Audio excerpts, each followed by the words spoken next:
د خبرونو سرټکي د مولوي امیر خان متقي او د هغه د ایراني سیال سید عباس رخشي ترمنځ تلیفوني خبرې. په نوبتي تخنیکي کمیټه کې د کرنیزو څېړنو ریاستونو له لوري د عوایدو د زیاتوالي پر طرحه بحث. او د ټرمپ هڅې د خپل هیواد د جنګي الوتکو د پلورلو لپاره پر سعودي عربستان. زه هدایت همت یم او دا هم بشپړ خبرونه.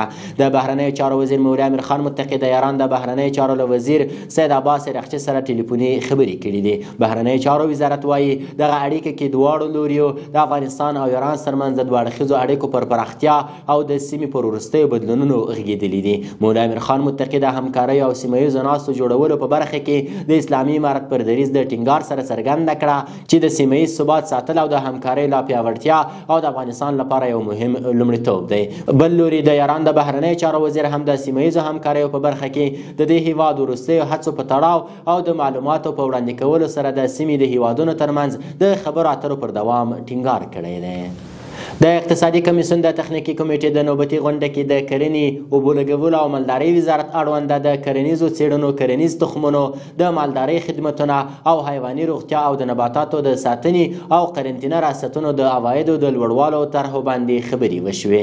دغه طرحې له هر اړخیز بحث وروسته د تایید وړ وبلل شوې او د وروستۍ پریکړې په موخه اقتصادي کمیسیون ته راجع شوي دي. د یادونې وړ ده چې د دې طرحو په پلي کېدو سره به د کرنیزو او مالدارۍ محصولاتو کیفیت او کمیت لوړ، بهرنیو هیوادونو ته به صادراتو کې اسانتیاوې رامنځته او د کرنې وزارت عواید به ورسره زیات شي. د ټولګټو وزارت وایي تېره اونۍ د هیواد د اوسپنې پټلۍ له لارې 115,494 میټریک ټنه انتقالات شوي دي. د یاد وزارت په وینا دغه انتقالات د حیرتان، عقینې، تورغونډۍ او د هرات خواب د اوسپنې پټلیو له لارې ترسره شوي دي. او د پای خبر دا چې د امریکا ولسمشر ډونالډ ټرمپ ویلي پلان لري چې پر سعودي عربستان د دې هیواد له لوري د جوړ شویو F-15 جنګي الوتکې د پلور پرېکړه تایید کړي. د رویټرز خبري اژانس له دې وړاندې راپور ورکړی و چې سعودي عربستان د F-48 15 الوتکو د پیرلو غوښتنه کړې وه. ټرمپ دغه څرګندونې داسې مهال کړي چې د سعودي عربستان ولیعهد محمد بن سلمان په یو رسمي سفر امریکا ته روان شوی دی.